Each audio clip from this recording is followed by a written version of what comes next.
اللہ تعالیٰ نے ان کی کاریگری اور فن کی ایک مثال دی ہے کہ وہ ایسے خیموں میں آباد تھے جن کے ستون بہت مضبوط تھے، طاقتور تھے۔ ان لوگوں نے شہروں اور بستیوں کو ایسی کاریگری سے بنایا کہ ان کے متعلق عجیب و غریب روایات مشہور ہو گئیں۔ یہ نرم زمین میں خیمے بناتے تھے، اس کے ساتھ پہاڑوں میں محل بھی بناتے تھے، حالانکہ رہائش کے لیے زمین پر خیمے موجود تھے۔ گویا بیکار دولت اور وقت برباد کرتے، پھر اس پر فخر کرتے۔ شہروں میں جو راستے اور سڑکیں تھیں وہ بہت چوڑی تھیں۔ ان جیسے طویل اور قوی لوگ بعد میں پیدا نہیں ہوئے۔ کاریگری اور فنکاری میں یہ لوگ اس مقام تک پہنچے کہ پھر کوئی نہ پہنچ سکا۔ یہ لوگ عرب تھے اور عربی میں بات چیت کرتے تھے۔ ہود علیہ السلام بھی عربی تھے۔ اسماعیل علیہ السلام سے پہلے کے عرب باشندے عرب عاربہ کہلاتے ہیں۔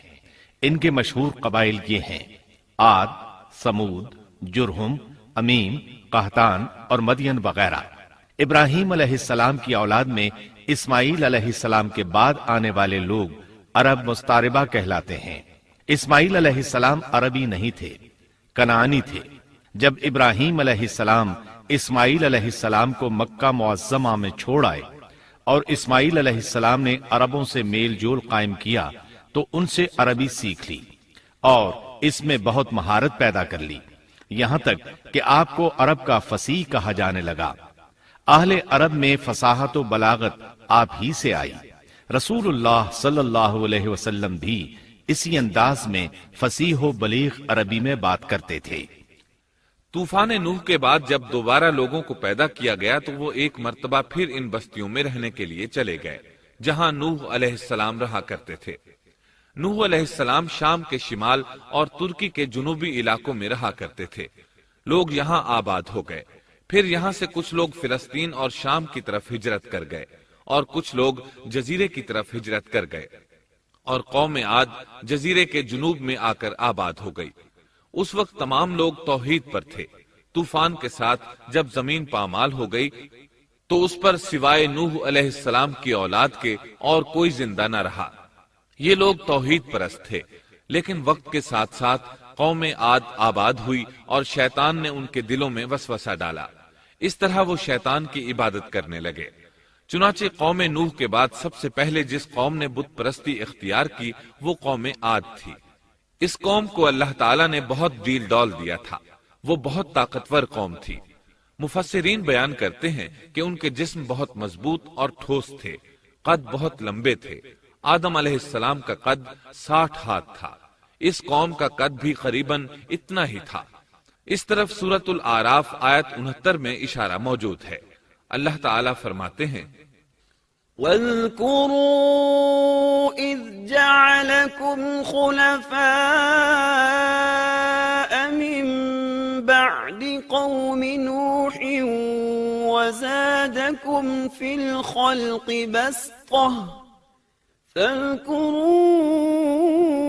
آلَاءَ اللَّهِ لَعَلَّكُمْ تُفْلِحُونَ۔ اور تم وہ حالت یاد کرو جب اللہ نے تمہیں قوم نوح کے بعد جانشین بنایا اور ڈیل ڈول میں تمہیں زیادہ پھیلاؤ دیا، سو تم اللہ کی نعمتوں کو زیادہ یاد کرو تاکہ تم فلاح پا جاؤ۔ ہود علیہ السلام کی زبانی اللہ تعالیٰ ان کی فنکاری کو بیان کرتے ہوئے فرماتے ہیں کہ ہود علیہ السلام نے ان سے کہا، کیا تم ایک ایک ٹیلے پر بطور کھیل نشان لگا رہے ہو؟ مطلب یہ کہ یہ لوگ پہاڑوں کی چوٹیوں پر محل تعمیر کرتے تھے۔ جب ان سے کہا جاتا کہ تم رہتے تو زمین پر ہو اور گھر پہاڑوں پر بناتے ہو، اس کی کیا وجہ ہے؟ اور تم اتنے مضبوط محل تعمیر کر رہے ہو، گویا ہمیشہ یہیں رہو گے۔ وہ لوگ دراصل ٹیلوں، گھاٹیوں، دروں اور پہاڑوں پر عمارات تعمیر کرتے تھے، اور ان کا مقصد ان میں رہنا نہیں تھا، بلکہ صرف کھیل کود کے لیے ایسا کرتے تھے۔ ہود علیہ السلام نے انہیں جھنجھوڑا کہ تم ایسا کام کیوں کرتے ہو جس کا کوئی مقصد نہیں، جس کام کے فضول ہونے میں کوئی شک نہیں۔ ہود علیہ السلام انہیں واعظ کرتے تھے: اے میری قوم، اللہ نے تمہیں بڑی قوت سے نوازا ہے۔ تمہاری طاقت کا عالم یہ ہے کہ جب تم کسی پر ہاتھ ڈالتے ہو تو ظلم کرتے ہو، کوئی شخص تمہارے سامنے آنا گوارا نہیں کرتا۔ لہذا اللہ سے ڈرو اور میری پیروی کرو۔ اس سے ڈرو جس نے ان چیزوں سے تمہاری مدد کی۔ اللہ تعالیٰ نے اپنی ہر طرح کی نعمت، مال، اسباب، اولاد، باغات، شہر، قوت، جسامت اور صنعت کاری سے تمہیں نوازا ہے، لہٰذا تم اللہ سے ڈرو اور میری اطاعت کرو۔ لیکن ان کی قوم نے کوئی اثر نہ لیا، نہ ان پر ایمان لائی، الٹا لگی تکبر کرنے، اللہ کی حمد کی بجائے اس کی ناشکری کرنے لگی۔ اور تکبر کے بارے میں بات یہ ہے کہ جب سے ابلیس نے اس کو اختیار کیا، یہ اس وقت سے آزمائش بن چکا ہے۔ اللہ تعالیٰ سورہ حامیم السجدہ آیت 15 میں فرماتے ہیں، فَأَمَّا عَادٌ فَاسْتَكْبَرُوا فِي الْأَرْضِ بِغَيْرِ الْحَقِّ وَقَالُوا مَنْ أَشَدُّ مِنَّا قُوَّةً أَوَلَمْ يَرَوْا أَنَّ اللَّهَ الَّذِي خَلَقَهُمْ هُوَ أَشَدُّ مِنْهُمْ قُوَّةً۔ پس قوم عاد نے تو بے وجہ زمین میں سرکشی شروع کر دی اور کہنے لگے کہ ہم سے زوراور کون ہے؟ کیا انہیں یہ نظر نہ آیا کہ جس اللہ نے انہیں پیدا کیا ہے وہ ان سے بہت ہی زیادہ زوراور ہے؟ جب یہ لوگ اپنی سرکشی اور کفر میں حد سے بڑھ گئے، تب اللہ تعالیٰ نے ہود علیہ السلام کو ان کی طرف بھیجا۔ انہوں نے انہیں اللہ کی طرف بلایا اور کہا، اے میری قوم، اللہ کی عبادت کرو، اس کے سوا تمہارا کوئی معبود نہیں۔ کیا تم ڈرتے نہیں؟ قوم کے کافر سردار کہنے لگے، ہم تو دیکھتے ہیں کہ تو نری بے وقوفی میں ہے، ہمارے خیال میں تو جھوٹا ہے۔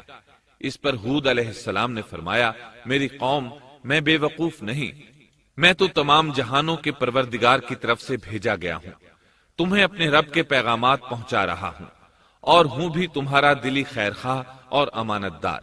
کیا تم اس بات سے تعجب کرتے ہو کہ تم میں سے ایک شخص کی معرفت، اللہ کا ذکر تم تک پہنچا کہ وہ تمہیں خبردار کر دے؟ تم اللہ کی اس نعمت کو یاد کرو کہ اس نے تمہیں قوم نوح کے بعد خلیفہ بنایا اور ڈیل ڈول میں تمہیں زیادہ پھیلاؤ دیا۔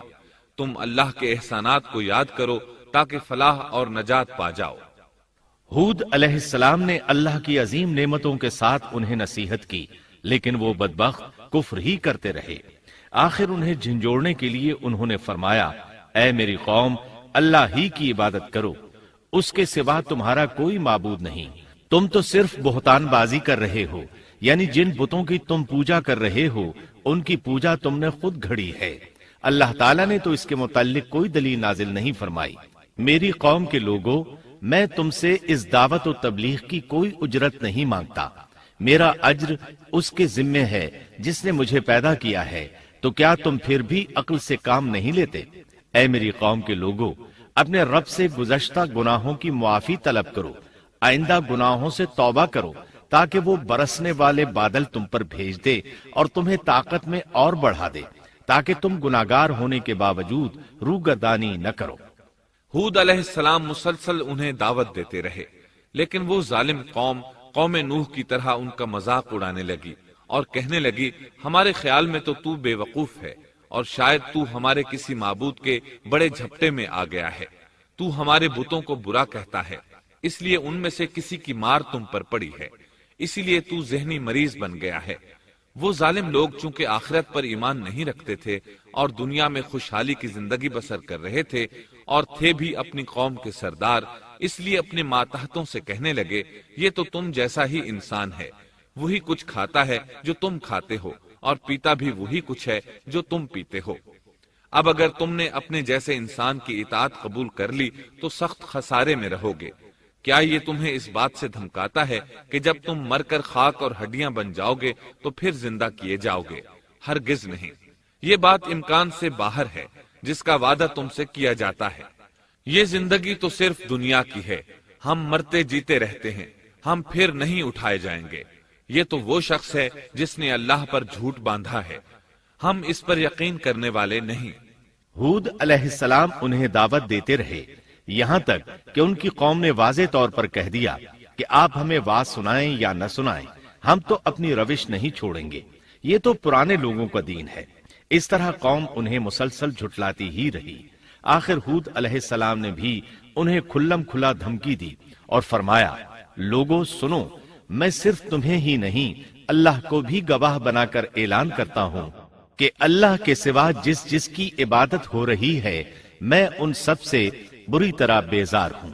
اب تم ہی نہیں اپنے ساتھ اوروں کو بھی بلا لو اور اپنے ان سب جھوٹے معبودوں کو بھی بلا لو، اور تم سے جو ہو سکے مجھے نقصان پہنچا دو، مجھے کوئی مہلت نہ دو، نہ مجھ پر ترس کھاؤ۔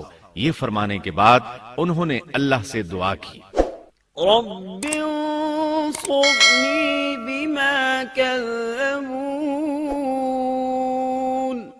اے پروردگار ان کے جھٹلانے پر تو میری مدد فرما۔ اللہ کی طرف سے آپ کو جواب ملا، یہ تو بہت ہی جلد اپنے کیے پر پچھتانے لگیں گے۔ اللہ کے نبی کا انکار کرنے، اس سے بغض رکھنے اور اس کا مذاق اڑانے والوں کا انجام کیا ہوا؟ اللہ نے انہیں ایسے زناٹے کی آندھی سے تہس نہس کیا کہ جس کی تاریخ میں مثال نہیں ملتی۔ اللہ نے ان سے بارش روک لی، اس سے خشک سالی کی کیفیت پیدا ہو گئی، درخت اور پھل ختم ہو گئے، وہ لوگ بارش کی خواہش کرنے لگے۔ اسی حالت میں ایک دن اللہ نے انہیں عذاب دینے کا ارادہ فرمایا۔ انہوں نے دیکھا ایک سیاہ بادل ان کی طرف بڑھ رہا ہے، خوشی سے اچھلنے لگے، کہنے لگے یہ بادل ہم پر برسنے والا ہے، جبکہ ان کا خیال غلط تھا۔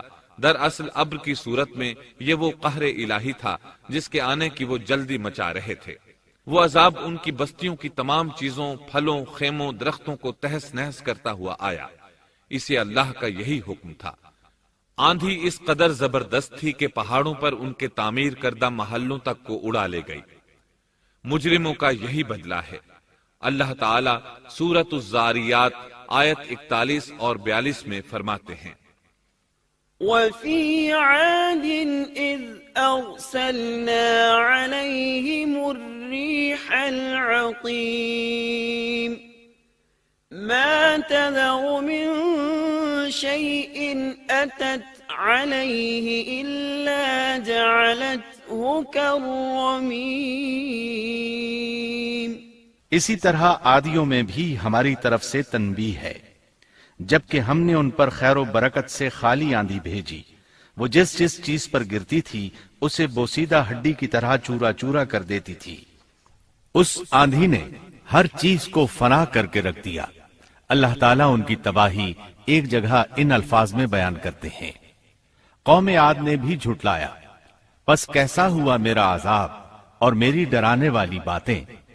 ہم نے ان پر تیز و تند مسلسل چلنے والی ہوا ایک لگاتار منحوس دن میں بھیج دی، جو لوگوں کو اٹھا اٹھا کر دے پٹکتی تھی، گویا کہ وہ جڑ سے کٹے ہوئے کھجور کے تنے ہیں۔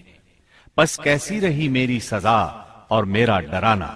یقیناً ہم نے قرآن کو نصیحت کے لیے آسان کر دیا ہے، پس کیا ہے کوئی نصیحت پکڑنے والا؟ ایک تیسرے مقام پر اللہ نے ان کی ذلت اور رسوائی کا ذکر یوں کیا ہے، قوم عاد بے حد تند اور تیز ہوا سے غارت کر دی گئی۔ وہ ہوا ان پر برابر لگاتار 7 رات اور 8 دن تک اللہ کے حکم سے چلتی رہی۔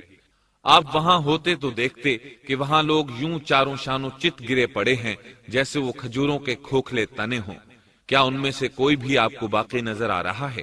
ہود علیہ السلام کو اللہ تعالیٰ نے اپنی رحمت سے نجات دی، باقی تمام جگہوں پر تباہی تھی، لیکن جس جگہ ہود علیہ السلام اور ان کے ساتھی تھے اس طرف یہ ہوا پھٹکی بھی نہیں۔ کہا جاتا ہے کہ ایک باڑ تھی جس میں ہود علیہ السلام، حیوانات، چوپائے اور ان پر ایمان لانے والے تھے، اور آندھی نے ہر چیز کو فنا کر ڈالا۔ اللہ تعالیٰ سورہ آراف آیت 72 میں فرماتے ہیں، فأنجيناه والذين معه برحمة منا وقطعنا دابر الذين كذبوا بآياتنا وما كانوا مؤمنين۔ غرض ہم نے انہیں اور ان کے ساتھیوں کو اپنی رحمت سے بچا لیا اور ان لوگوں کی جڑ کاٹ دی جنہوں نے ہماری آیتوں کو جھٹلایا تھا اور وہ ایمان لانے والے نہ تھے۔ اسی طرح سورہ ہود میں اللہ فرماتے ہیں، جب ہمارا حکم آ پہنچا تو ہم نے ہود کو اور ان کے ساتھیوں کو اپنی خاص رحمت سے نجات دی۔ ہم نے ان سب کو سخت عذاب سے صاف بچا لیا۔ یہ تھے قوم عاد کے لوگ جنہوں نے اپنے رب کی آیتوں کا انکار کیا اور اس کے رسولوں کی نافرمانی کی۔ اور ہر ایک سرکش نافرمان کے حکم کو مانا، دنیا میں بھی ان پر لعنت لگا دی گئی اور قیامت کے دن بھی۔ دیکھ لو قوم عاد نے اپنے رب سے کفر کیا، ہود کی قوم عاد پر لعنت ہو۔ اس طرح قوم عاد تباہ ہو گئی۔ ان کے بعد مومنوں نے ان کے باقی بچ جانے والے مکانات پر قبضہ کر لیا اور وہاں رہنے لگے۔ پھر ہود علیہ السلام نے حضرہ موت میں وفات پائی۔ اب ہم آتے ہیں سیدنا صالح علیہ السلام کے قصے کی طرف۔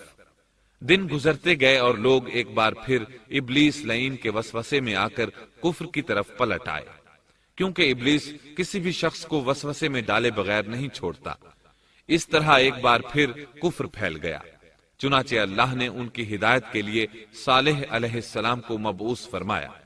یہ سمود کے پوتوں میں سے ایک عربی نبی تھے۔ ان کا نسب نامہ اس طرح ہے: صالح بن عبید بن سیاف بن ماشح بن عبید بن حاضر بن سمود بن ارم بن سام بن نوح علیہ السلام۔ گویا صالح علیہ السلام کا تعلق قوم سمود سے تھا، اور یہ قوم عاد کی نسل سے تھی۔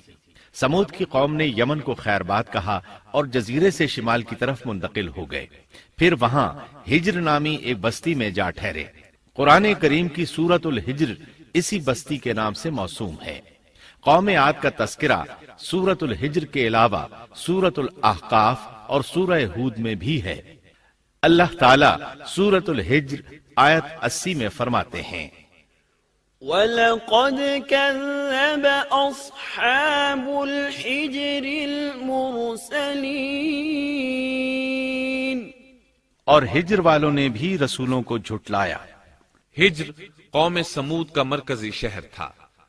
اب وہ مدائن صالح کے نام سے مشہور ہے۔ یہ شہر مدینہ منورہ کے شمال مغرب میں 380 کلومیٹر کے فاصلے پر واقع ہے۔ یہ لوگ بھی پہاڑوں کو تراش کر گھر بناتے تھے۔ یہ صنعت اور کاریگری انہوں نے قوم عاد سے وراثت میں پائی تھی۔ اللہ تعالی سورۃ الفجر آیت 9 میں فرماتے ہیں: وَثَمُودَ الَّذِينَ جَابُوا الصَّخْرَ بِالْوَادِ، اور قوم سمود کے ساتھ کیا کیا جنہوں نے وادی میں بڑے بڑے پتھر تراشے تھے۔ قرآن مجید میں اللہ تعالیٰ ایک مقام پر فرماتے ہیں: اور ہم نے قوم عاد اور سمود کو غارت کیا جن کے بعض مکانات آپ کے سامنے ظاہر ہیں۔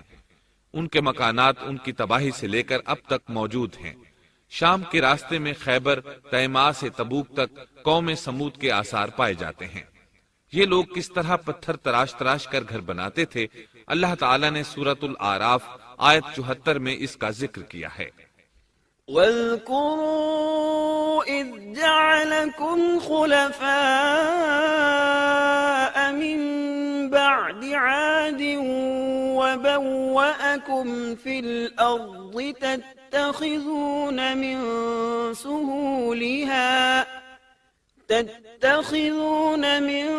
سُهُولِهَا قُصُورًا وَتَنْحِتُونَ الْجِبَالَ بُيُوتًا فاذكروا آلاء الله ولا تعثوا في الأرض مفسدين۔ اس وقت کو یاد کرو جب اللہ تعالیٰ نے تمہیں قوم عاد کے بعد جانشین بنایا اور تمہیں زمین پر رہنے کا ٹھکانہ دیا کہ نرم زمین پر محل بناتے ہو اور پہاڑوں کو تراش تراش کر ان میں گھر بناتے ہو، سو اللہ کی نعمتوں کو یاد کرو اور زمین میں فساد مت پھیلاؤ۔ یہ آیت ان کی طاقت، جسم کی صلاحیت اور ماہر فن ہونے پر دلیل ہے۔ پہاڑوں کو تراشنا دراصل قوم عاد کی عادت تھی۔ یہ بھی چونکہ انہی سے تھے، اس لیے وراثت میں یہ کام انہیں بھی آ گیا تھا۔ جس طرح اللہ نے عاد کو اپنی نعمتوں سے نوازا تھا، اسی طرح سمود کو ان سے بڑھ کر نعمتیں دی تھیں۔ اللہ تعالیٰ صالح علیہ السلام کی زبانی ان سے فرماتے ہیں: اے قوم سمود، کیا تمہیں ان چیزوں میں بے فکری سے رہنے دیا جائے گا، یعنی باغات، چشموں، کھیتوں اور کھجوروں میں جن کا خوشہ ملائم ہے، اور تم پہاڑوں کو تراش کر پرتکلف گھر بناتے ہو؟ پس اللہ سے ڈرو اور میرا کہنا مانو۔ لیکن ان لوگوں نے ہر طرح سے قوم عاد کی پیروی کی، نصیحت پکڑنے کی بجائے بتوں کی عبادت شروع کر دی۔ اللہ نے ان کے درمیان صالح علیہ السلام کو مبعوث فرمایا۔ آپ نبوت ملنے سے پہلے بھی عقل مند اور علم والے تھے، باعزت گھرانے سے تعلق رکھتے تھے، اپنے معاملات میں لوگ ان سے مشورے لیتے تھے، لہٰذا انہیں ایک خاص مقام حاصل تھا۔ لیکن جب آپ نے انہیں ایک اللہ پر ایمان لانے، اس کے سوا کسی کی عبادت نہ کرنے کی دعوت دی تو ان کا ساتھ چھوڑ گئے۔ جواب میں ان سے کہنے لگے، يا صالح قد كنت فينا مرجوا قبل هذا اے صالح، اس سے پہلے تو ہم تجھ سے بہت کچھ امیدیں لگائے ہوئے تھے۔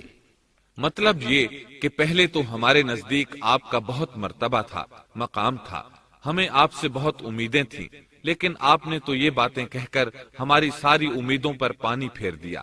ان کے اس جواب کے باوجود صالح علیہ السلام انہیں اللہ کی طرف بلاتے رہے اور ان سے کہتے رہے، اے میری قوم، اللہ کی عبادت کرو، اس کے سوا تمہارا کوئی معبود نہیں۔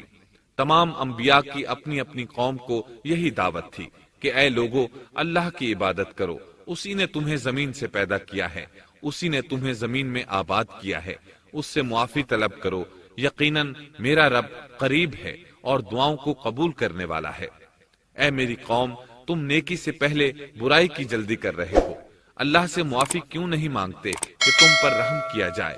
اللہ سے ڈرو، میری اطاعت کرو، حد سے گزر جانے والے بے باک لوگوں کی اطاعت سے باز آؤ، وہ ملک میں فساد پھیلا رہے ہیں اور اصلاح نہیں کرتے۔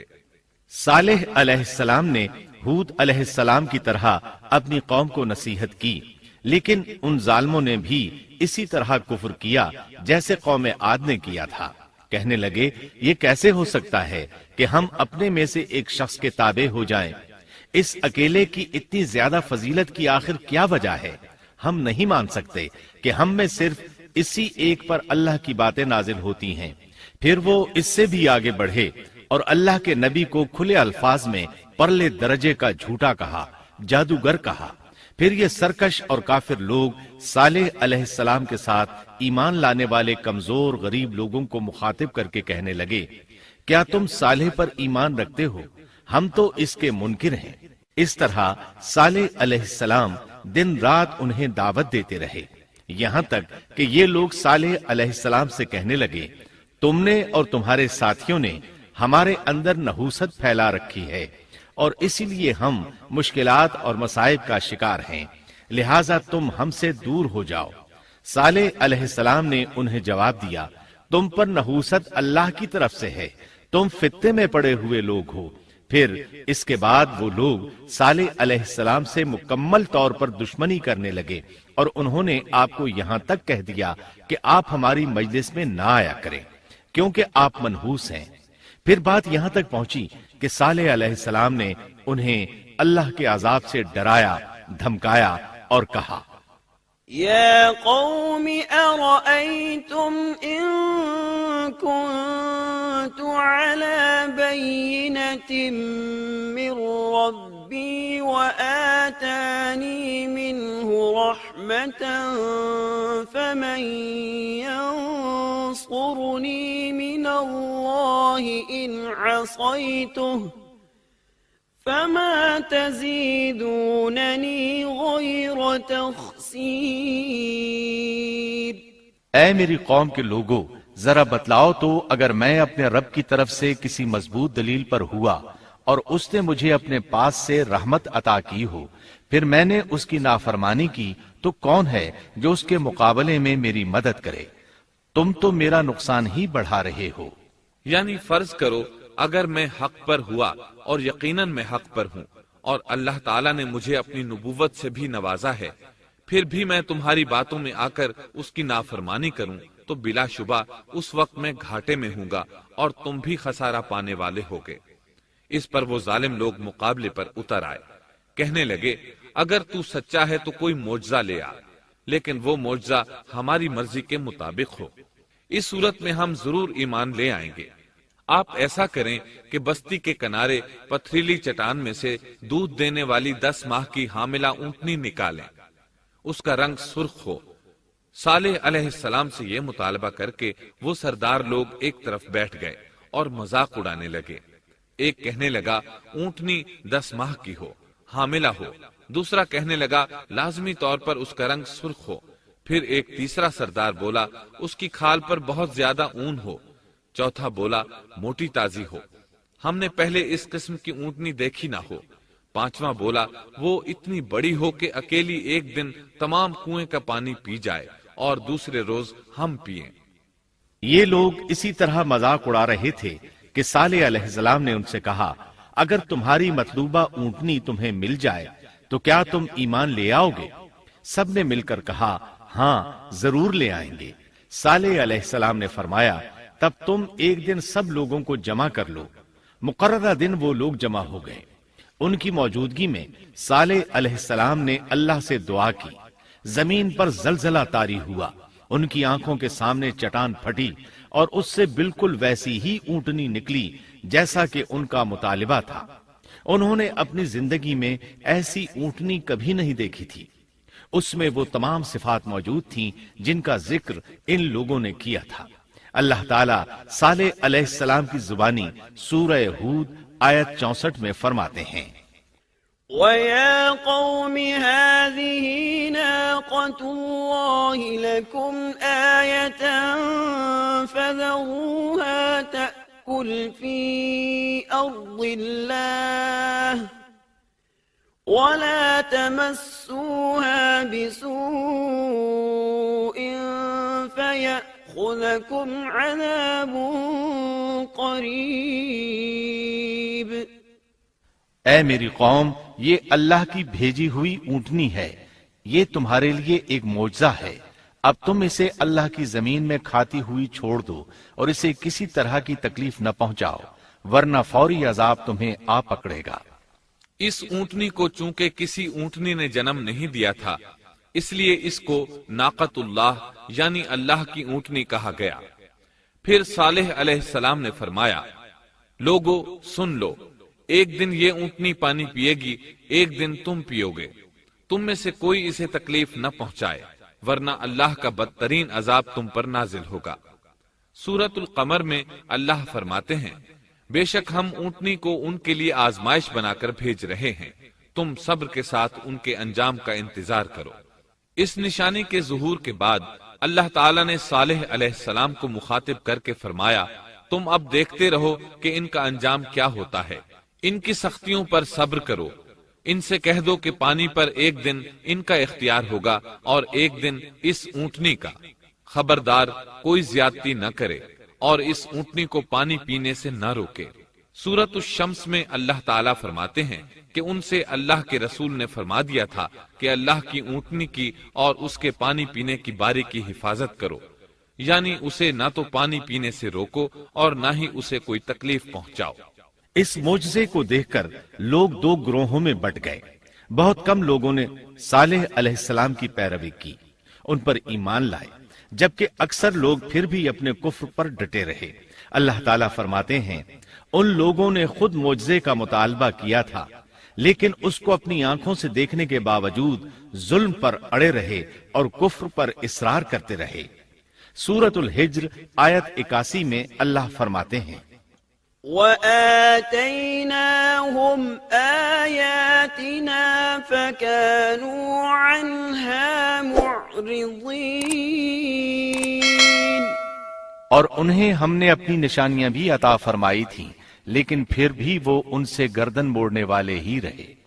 اسی طرح سورہ بنی اسرائیل میں اللہ تعالیٰ فرماتے ہیں ہم نے قوم سمود کو نشان کے طور پر اونٹنی عطا فرمائی تھی، لیکن انہوں نے اس پر ظلم کیا۔ بلا شبہ وہ ایک واضح نشانی تھی، کوئی شخص یہ نہیں کہہ سکتا تھا کہ جادوگروں نے اسے پیدا کیا ہے۔ وہ اونٹنی ان میں موجود رہی، ان کے علاقے میں جہاں چاہتی چرتی، جب کنویں پر پانی پینے جاتی تو سارا پانی پی جاتی۔ وہ لوگ اس کا دودھ پیتے، دودھ سب کے لیے کافی ہو جاتا۔ ان کی آنکھوں کے سامنے اس نے ایک بچے کو جنم دیا، وہ شکل صورت میں بالکل اپنی ماں جیسا تھا۔ لوگ اسے دیکھ کر تعجب کرتے، بچہ اونٹنی کے ساتھ رہتا، یہ ایک واضح نشانی تھی، اس پر جادو کا گمان کیا ہی نہیں جا سکتا تھا۔ وہ اونٹنی ایک عرصے تک ان لوگوں میں رہی۔ اللہ فرماتے ہیں ہم نے قوم سمود کو بطور نشان کے ایک اونٹنی دی تھی، لیکن انہوں نے اس پر ظلم کیا، حالانکہ یہ نشانیاں ہم لوگوں کو ڈرانے کے لیے ہی بھیجتے ہیں۔ وہ لوگ اس اونٹنی کو دیکھ کر متعجب ضرور ہوئے، لیکن ایمان پھر بھی بہت کم لوگ لائے، حالانکہ اس نشانی کے بعد انہیں چاہیے تھا ایمان لے آئیں۔ پھر ایک دن قوم کے سرداروں نے مشورہ کیا کہ اگر ہم نے صالح کو اسی طرح چھوڑ دیا تو کہیں لوگ ہمیں نہ چھوڑ دیں اور صالح کے پیروکار بن جائیں۔ اس اونٹنی نے تو ہمیں مصیبت میں ڈال دیا ہے، ہم پورا ایک دن پانی کو چھو بھی نہیں سکتے، کیونکہ یہ سارا دن پانی پیتی رہتی ہے۔ پھر یہ اس قدر دیو ہیکل ہے کہ اسے دیکھ کر ہماری بکریاں بھاگ جاتی ہیں، اونٹ اسے دیکھ کر خوفزدہ ہو جاتے ہیں، لہٰذا ہمیں چاہیے کہ اس سے چھٹکارا حاصل کر لیں۔ وہ آپس میں مشورہ کرتے رہے، آخر انہوں نے ایک آدمی منتخب کیا۔ مورخین کا اس پر اتفاق ہے کہ اس کا نام قدار بن سالف تھا، اس کے ساتھ اس کا ایک ساتھی بھی تھا۔ ان دونوں نے مل کر اونٹنی کو قتل کیا۔ اللہ تعالیٰ سورۃ القمر آیت 29 اور 30 میں فرماتے ہیں، فنادوا صاحبهم فتعاطى فعقر فكيف كان عذابي ونذر۔ پھر انہوں نے اپنے ساتھی کو بلایا، تب اس نے ہاتھ بڑھایا اور اس کی کونچیں کاٹ دیں، پھر دیکھا ہمارا عذاب اور ڈراوا کیسا تھا۔ اس قدار کے بارے میں نبی کریم صلی اللہ علیہ وسلم کا ارشاد ہے کہ پہلے لوگوں میں سے سب سے زیادہ بدبخت یہی تھا۔ اللہ تعالیٰ نے قرآن مجید میں اس کا ذکر یوں فرمایا ہے، فنادوا صاحبہم، پھر انہوں نے اپنے ساتھی کو پکارا۔ سورۃ الشمس میں اللہ فرماتے ہیں، إذ انبعث أشقاها، جب ان میں بڑا بدبخت شخص اٹھ کھڑا ہوا۔ یہ بدبخت قدار اٹھا، اپنے ساتھی کو ساتھ لیا اور اونٹنی کو قتل کرنے کے لیے تیار ہو گئے۔ آپس میں مشورہ ہوا کہ یہ نہ کہا جائے ہم نے اسے قتل کیا ہے۔ اس طرح باقی لوگوں نے بھی ان سے اتفاق کیا۔ اللہ تعالیٰ سورہ نمل آیت 48 میں فرماتے ہیں، وَكَانَ فِي الْمَدِينَةِ 9 رَهْطٍ يُفْسِدُونَ فِي الْأَرْضِ وَلَا يُصْلِحُونَ، اور اس شہر میں 9 آدمی ایسے تھے جو زمین میں فساد کرتے تھے اور اصلاح نہیں کرتے تھے۔ مطلب یہ کہ یہ لوگ فساد کی انتہا کو پہنچے ہوئے تھے، ان میں بھلائی نام کو نہیں تھی اور نہ ان کا فساد کی اصلاح کا ارادہ تھا۔ بخاری، مسلم اور مسند احمد کی ایک حدیث میں ہے، رسول اللہ صلی اللہ علیہ وسلم نے ایک بار اپنے خطبے میں اس اونٹنی اور اسے مار ڈالنے کا ذکر فرمایا۔ آیت اذم بعثا اشقاہا کی تلاوت کرتے ہوئے فرمایا کہ جیسے ابو زمعہ تھا، اسی جیسا یہ شخص بھی اپنی قوم میں عزیز، دلیر اور بڑا آدمی تھا۔ تمام لوگوں نے اس بدبخت کے ساتھ عہد کیا اور اسے یقین دہانی کرائی کہ اگر تمہارے ساتھ کسی نے برائی کا ارادہ کیا تو تمام قوم تمہاری حمایت میں اٹھ کھڑی ہوگی۔ اس یقین دہانی کے بعد یہ بدبخت اونٹنی کے انتظار میں بیٹھ گئے۔ اونٹنی پہاڑ کی طرف سے آتی تھی اور پانی پی کر واپس چلی جاتی تھی، یہی اس کا معمول تھا۔ جب ان لوگوں نے چٹان سے اونٹنی کو نکلتے دیکھا تو اچانک حملہ کرنے کے لیے آگے بڑھے، لیکن اس کا جثہ دیکھ کر خوفزدہ ہو گئے، الٹے پاؤں بھاگے۔ بدبخت قدار نے اپنے ساتھیوں کی یہ حالت دیکھی تو ہنس پڑا اور آگے بڑھ کر اونٹنی کی ران میں تیر مارا۔ اس سے اونٹنی کی ران کی ہڈی ٹوٹ گئی اور وہ نیچے گر گئی۔ پھر اس ظالم نے اپنے ساتھیوں کو آواز دی اور آگے بڑھ کر اونٹنی کی کونچیں کاٹ دی۔ سورۃ الشمس میں اللہ تعالیٰ فرماتے ہیں، ان لوگوں نے اپنے پیغمبر کو جھوٹا سمجھ کر اس اونٹنی کی کونچیں کاٹ دی، پس ان کے رب نے ان کے گناہوں کے باعث ان پر ہلاکت ڈالی اور پھر ہلاکت کو عام کر دیا اور اس بستی کو برباد کر دیا۔ اونٹنی کی کونچیں کاٹ دیے جانے کے بارے میں اللہ تعالیٰ ایک دوسرے مقام پر فرماتے ہیں کہ پس انہوں نے اونٹنی کو مار ڈالا اور اپنے پروردگار کے حکم سے سرتابی کی اور کہنے لگے، اے صالح، جن عذابوں سے تو ہمیں دھمکاتا رہتا تھا، اگر تو واقعی پیغمبر ہے تو ان عذابوں کو ہم پر نازل کرا دے۔ اونٹنی پر حملہ ہوتے ہی اس کا بچہ بھاگ نکلا تھا۔ وہ پہاڑ کی چوٹی پر چڑھ گیا، 3 مرتبہ بلبلایا، یہ بدبخت اس کے پیچھے بھاگے اور آخر اسے بھی قتل کر دیا۔ پھر تمام بستی والے جمع ہوئے، اونٹنی اور اس کے بچے کا گوشت تیار کیا اور مزے کے ساتھ اس کو کھایا۔ اس جرم میں ان سب نے شرکت کی، البتہ جو لوگ صالح علیہ السلام پر ایمان لے آئے تھے وہ الگ تھلگ رہے۔ صالح علیہ السلام کو جب یہ خبر ملی تو وہ گھبرائے ہوئے اونٹنی کے پاس پہنچے۔ اونٹنی بے جان پڑی تھی، اس کا بچہ بھی بے جان تھا۔ لوگ ان کے گرد جمع تھے اور ان کا گوشت کھا رہے تھے۔ اس وقت صالح علیہ السلام نے ان سے کہا، فقال تمتعوا في داركم 3 أيام ذلك وعد غير مكذوب۔ اس پر صالح نے کہا کہ اچھا تم 3 دن تک اپنے گھروں میں رہ سہ لو، یہ وعدہ جھوٹا نہیں ہے۔ مطلب یہ کہ تمہیں صرف 3 دن کی مہلت ہے، اس کے بعد تم سب کے سب ہلاک کیے جاؤ گے۔ وہ صالح علیہ السلام کی بات کو رد کرتے ہوئے انہیں دھمکیاں دینے لگے کہ جن عذابوں کا تو ہم سے وعدہ کر رہا ہے، اگر تو سچا ہے تو ان کو ہم پر نازل کر دے۔ اس کے بعد وہ جمع ہو کر مشورہ کرنے لگے کہ آج رات صالح کو بھی مار ڈالو۔ ان کے اس مشورے کے بارے میں اللہ تعالی سورۃ النمل آیات 48 اور 49 میں فرماتے ہیں، اس شہر میں 9 سردار تھے، وہ زمین میں فساد پھیلاتے رہتے تھے اور اصلاح نہیں کرتے تھے۔ انہوں نے آپس میں بڑی بڑی قسمیں کھا کھا کر عہد کیا کہ رات ہی کو صالح اور اس کے گھر والوں پر چھاپا ماریں گے اور اس کے وارثوں سے صاف کہہ دیں گے کہ ہم اس کے اہل کی ہلاکت کے وقت موجود نہیں تھے اور ہم بالکل سچے ہیں۔ اب یہ لوگ صالح علیہ السلام کے گھر کی طرف چلے۔ اللہ تعالیٰ سورۃ النمل آیات 50 اور 51 میں فرماتے ہیں، وَمَكَرُوا مَكْرًا وَمَكَرْنَا مَكْرًا وَهُمْ لَا يَشْعُرُونَ فَانظُرْ كَيْفَ كَانَ عَاقِبَةُ مَكْرِهِمْ أَنَّا دَمَّرْنَاهُمْ وَقَوْمَهُمْ أَجْمَعِينَ۔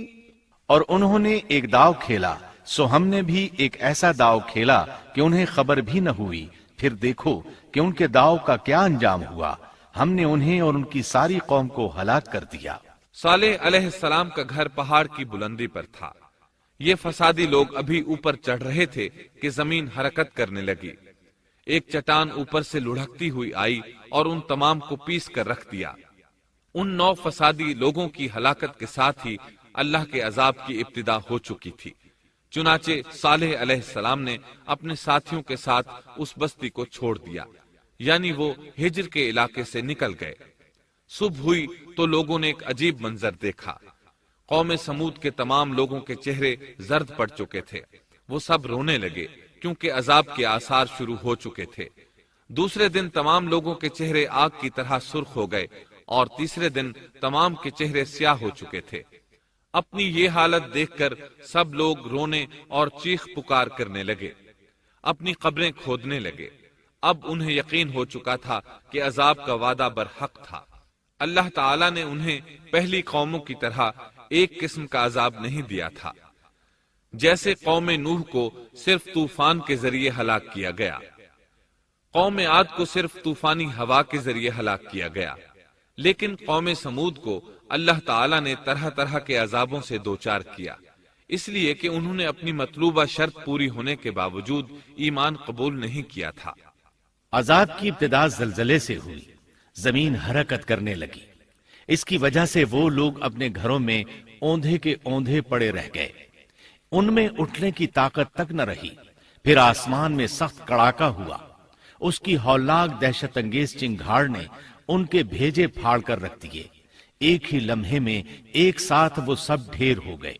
ان کی ہلاکت اور تباہی کو بیان کرتے ہوئے اللہ تعالی سورۃ الذاریات آیات 43 تا 45 میں فرماتے ہیں، وَفِي ثَمُودَ إِذْ قِيلَ لَهُمْ تَمَتَّعُوا حَتَّى حِينٍ فعتوا عن أمر ربهم فأخذتهم الصاعقة وهم ينظرون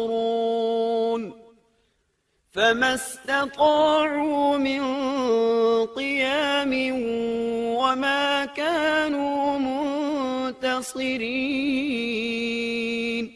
اور سمود کے قصے میں بھی عبرت ہے جب ان سے کہا گیا کہ تم کچھ دن تک فائدہ اٹھا لو، لیکن انہوں نے اپنے رب کے حکم سے سرتابی کی، اس پر انہیں ان کے دیکھتے دیکھتے تیز و تند کڑاکے نے ہلاک کر دیا، پس نہ تو وہ کھڑے ہو سکے اور نہ بدلہ لے سکے.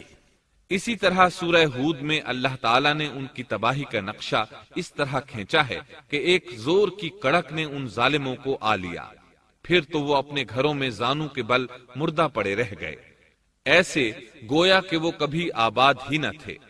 سورۃ القمر میں اللہ نے ان کی رسوائی ان الفاظ میں بیان کی ہے: ہم نے ان پر ایک چیخ بھیجی، پھر وہ ایسے ہو گئے جیسے کانٹوں کی باڑ کا چورا. دوسری طرف صالح علیہ السلام اور ان کے ساتھیوں کو اللہ تعالیٰ نے اپنی رحمت سے نجات دی. اللہ تعالیٰ سورہ ہود آیت 66 میں فرماتے ہیں: فَلَمَّا جَاءَ أَمْرُنَا نَجَّيْنَا صَالِحًا وَالَّذِينَ آمَنُوا مَعَهُ بِرَحْمَةٍ مِنَّا وَمِنْ خِزْيِ يَوْمِئِذٍ إِنَّ رَبَّكَ هُوَ الْقَوِيُّ الْعَزِيزُ. پھر جب ہمارا فرمان آ پہنچا، ہم نے صالح اور ان پر ایمان لانے والوں کو اپنے فضل سے اس سے بچا لیا اور اس دن کی رسوائی سے بھی. یقیناً تیرا پروردگار نہایت توانا اور غالب ہے.